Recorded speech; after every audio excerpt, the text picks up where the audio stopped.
Now on Driven. We're not driven this week, we're drifting this week.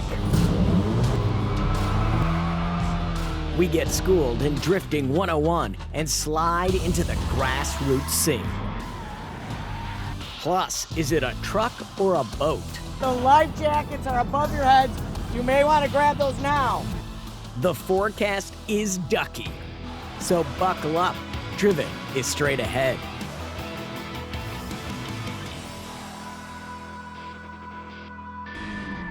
Sometimes life goes sideways.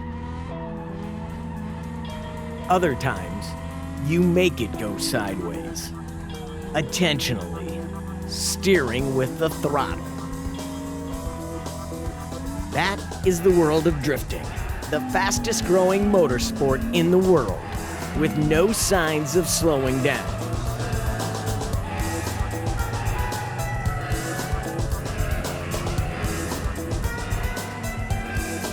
But what is the sport of drifting? U.S. drifting pioneer and the man behind Drift 101, Naoki Kobayashi's knowledge of drifting is unmatched. To me, the best way I can put drifting, it's the intentional act of getting a car sideways through a navigated course. The intentional part is the most important part that I like to define when I'm talking about drifting, mainly because it has to be done with a particular skill and it has to be done through a course. Otherwise, it's just showing off, it's just spinning out. So I really stress the word intentional and navigated course when I talk about drifting. Intentional is not the word that always comes to mind when watching drifting, with drivers on the fine line between road grip and lack of control. But it's a line that has existed since tires hit the pavement. Don't sort of define drifting as something that happened 20 years ago. No, it's been around for years. You know, ask your parents, ask your uncle. They will say, oh, we've been doing this. But now as far as how it's judged, particular class criteria, now it's a sport. Now it's called drifting.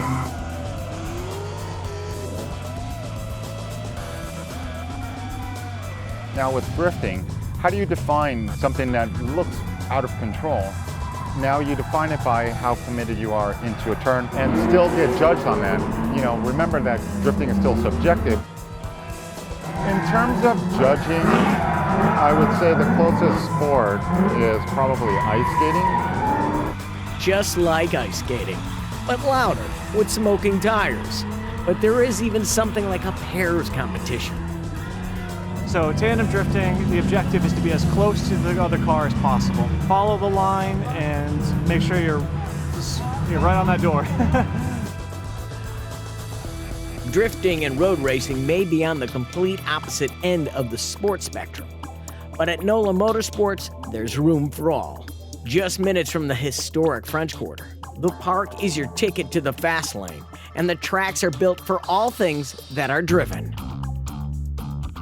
Today is the first drift test and tune of the season, so basically what this is a shakedown for everybody who's been building the cars over the off-season. Not that we have much of an off-season here in New Orleans.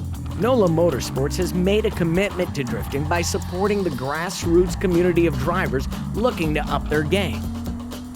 We've been working with Formula Drift, which is the professional series here in the United States, and their Pro 2 is the step down from that, the semi-pro, if you will. And we have now a licensing series of competitions. We'll run 4 events this year, and that'll give you the opportunity to jump up into the Pro 2 license series, and at which point you'll be able to compete and then get into the professional series.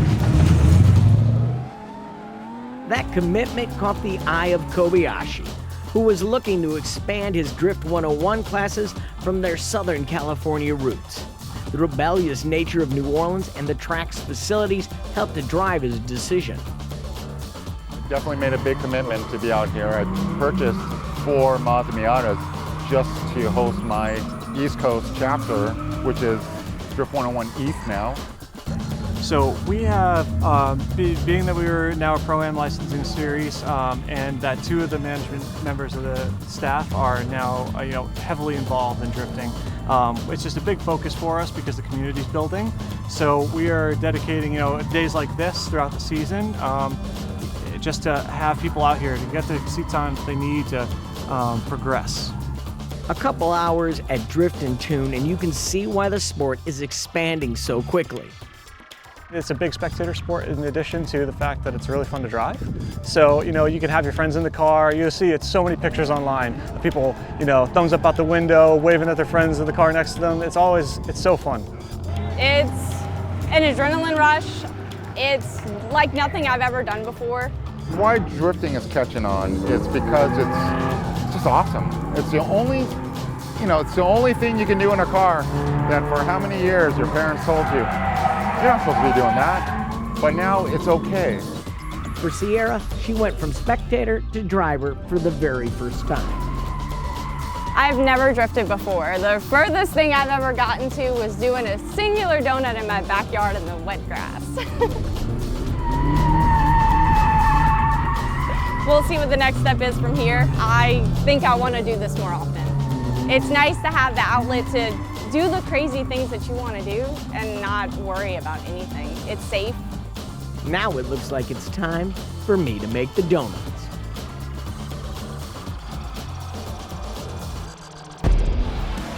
Up next, it's time to get the drift. Chapter 1 in Drift 101. When Driven continues.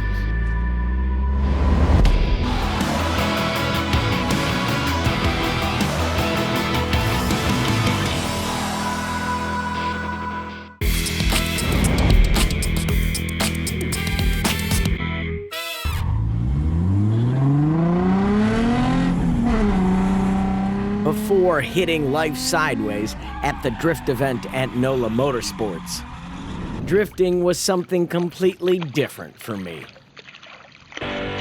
Now I need more. And Drift 101 provides the best way to jump into the sport without needing a drift car or drift experience. For me, it's just, I don't want them to overthink.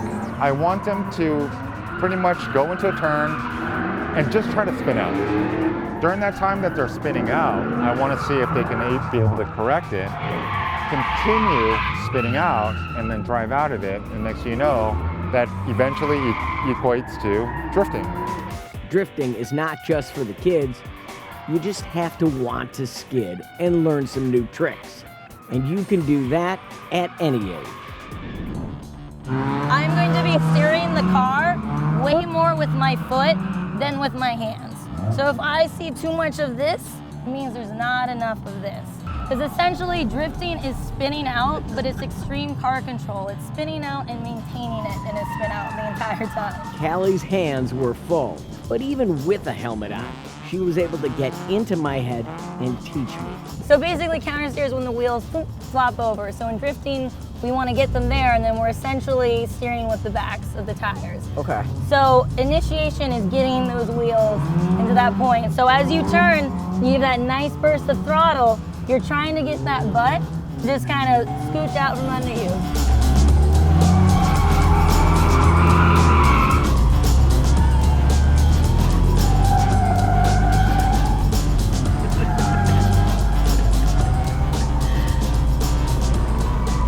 Okay, good. So, got that out of the way. Now on this next one, so you did everything right. The only thing is you just went on the inside of the second cone. Okay. I just want you to try and go on the outside of it. All right. All right, so try it again. When you get to that point, turn, nice burst of throttle. Let's see if you can get it sideways. All right, sideways. We're going sideways.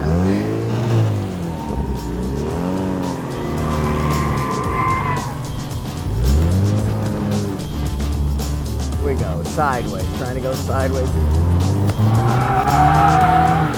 Look at that head out that window. Remember I said really strong core, nice and straight? As you were coming in, I literally saw your helmet pop out of the window. Look in there. So on this next one, same thing. Try and keep that body nice and straight and turn so that everything kind of happens around you. It's almost like tangoing. Almost like tango. You have taken a dance? You're dancing with the car. I have danced, but not very well. Well, these is a whole new pair of dancing shoes now. This is the most powerful dancing shoes I've ever had. Yeah!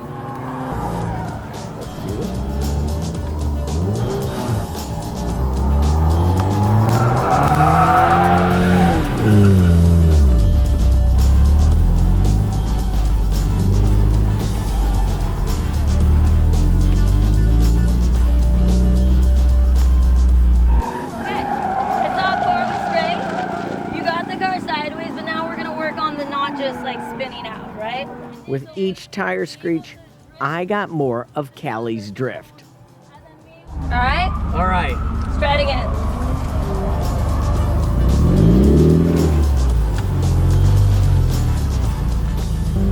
And like Frankie said, I did it sideways.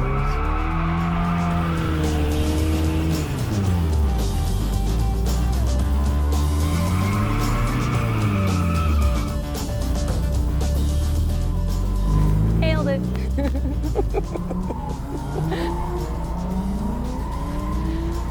You got that first part down. I got the first part. I got my ab workout in today. Got my ab workout. Want to see the six-pack? There was just one more lesson to be learned. Up next, it's the best way to beat Boston traffic. I mean, you're big, you're colorful. People know when you're making a turn. They might actually get out of your way. Maybe. Maybe. We find out where the ducks nest. That story, when Driven continues.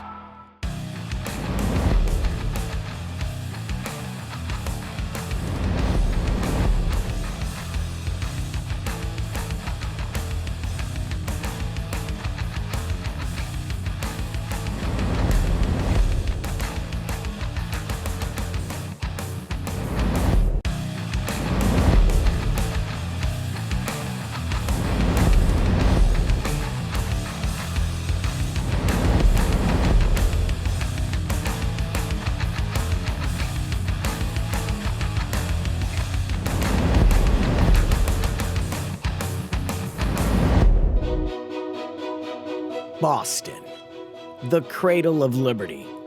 A revolutionary city where the best way to get around is to go full Paul Revere.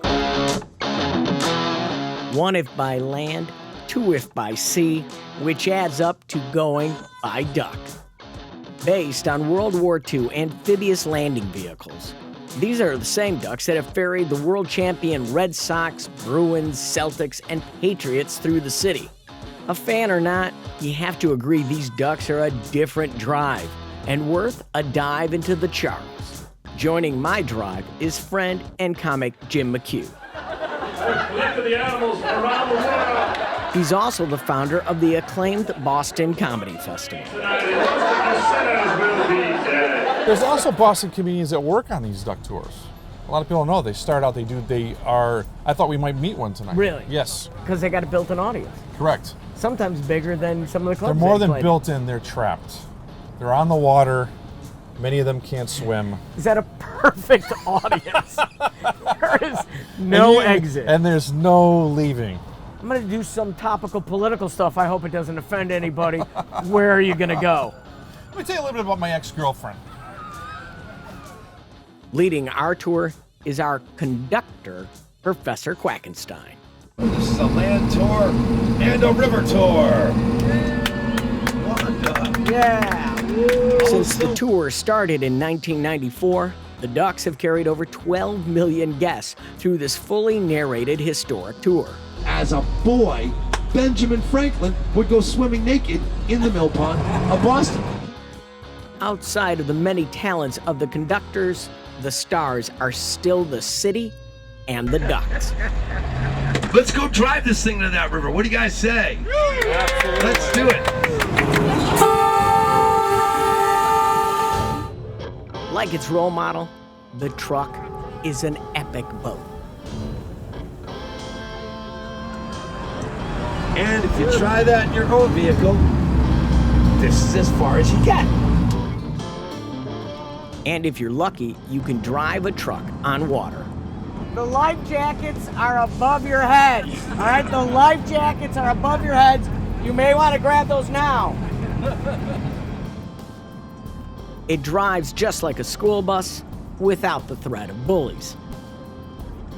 When do I get to do donuts? When do you get to? Tom just asked when we get to do donuts. Just so you know, Tom, we can beat any other boat in the world in a race with the duck boat, providing that race is on the land. We can also beat any bus in the world in a race, providing We're on the water. It's in the water, exactly. On the open water, driving a duck is really just children's play. In the end, the duck tour gives you more Boston history than you could possibly ask for. I learned a lot, so much that I can't even remember anything. There's so much gold domes, and there's a unicorn that came from Scotland for some reason on an old state house where the Queen met the Queen, nice guy.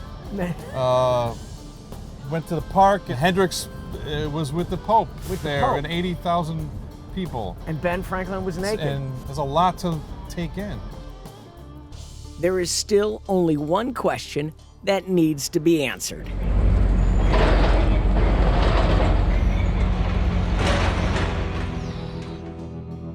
And for that, we head to the garage in Dorchester, where all 28 ducks nest. The question is, in World War II, in the Pacific Theater, or driving on the streets of Boston, which is tougher on a vehicle? Come on. That's a good question. Tony Cerulli has been with Boston Duck Tours almost since the beginning, and he knows what makes the ducks run and float. What kind of vehicle is a duck? I mean, is it a boat? Is it a car? Is it a truck? It's all those things and more. Original World War II ducks were a hull built on top of an existing truck chassis. And then through the years, people have modified them to put seats on them, use them for tourism. So our ducks are a M35 military chassis that was stripped down, sandblasted, bolstered up here and there, modified for a diesel engine. And this is a completely brand new hull that resembles a World War II duck, but it has nothing in common with them other than the name. These ride higher, they're wider, they have better stability, more interior comfort.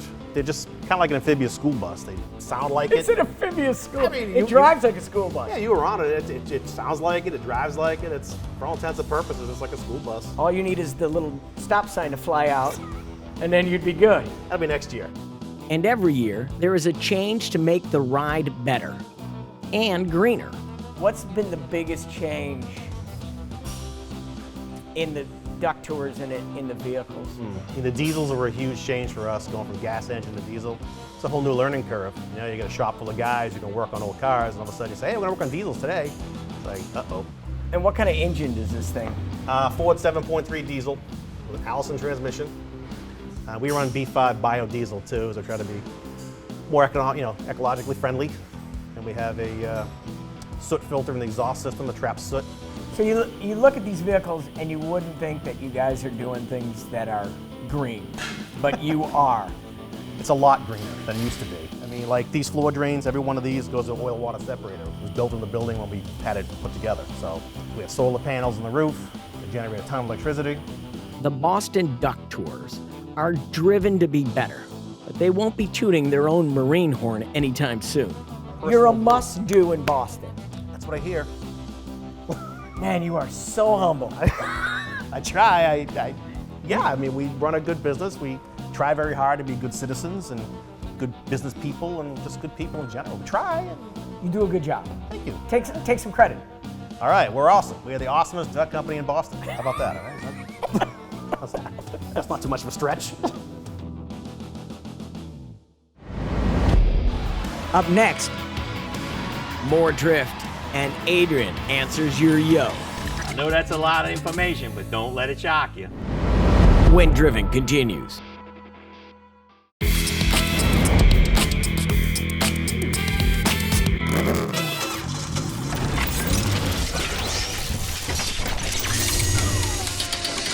Yo, Adrian. A lot of customers come to me now with this new technology they ask me about. It's called Lane Departure Assist. What this does is it has a radar mounted in different parts of the vehicle, depending on the manufacturer, that looks at the lines in the road. Yellow lines in the middle, white lines on the outside. What this does is if you're dozing off or getting too close to the lines, it'll give you an audible warning, it'll flash something on the dashboard, or most of them now have steering assist with it. And what that does is if you start drifting to the middle line or the outside line, what it's doing is trying to keep you in the lane. We're actually going down a highway, and we're gonna show you what actually how this technology works, the lane departure assist. I'm looking at my cell phone, I'm not paying attention, I'm going into the left lane. The audible warning comes on, the light on the dashboard blinks, and it actually pulls, the steering wheel tugs back to the right. What that's for is people falling asleep or distracted driving. What this keeps you from doing is going into the opposite lane or going into the ditch on the outside. The way this thing works is if you need to go to the right lane or the left lane, you put the turn signal on, that cancels it, and then it lets you go over. If you do that without turning the turn signal on, you'll actually feel the steering wheel shake and it tries to pull you back straight. So then you know, oh wait a minute, and I'll put the turn signal on, and then you can go over. Some manufacturers have it where you can turn it off and some don't. My advice is use it. It might save your life one day. I would keep it on because you know the new phrase, stay in your lane. Drift 101 still had more to teach me, like how to let go to maintain control. And drifting is the reason that tires were invented. So stay drifting, my friends. That's what you wanted me to do. Right? See? Easy as pie. That's awesome! I need to go to Drift 101 summer school. Absolutely. We're going to be here, so come on down.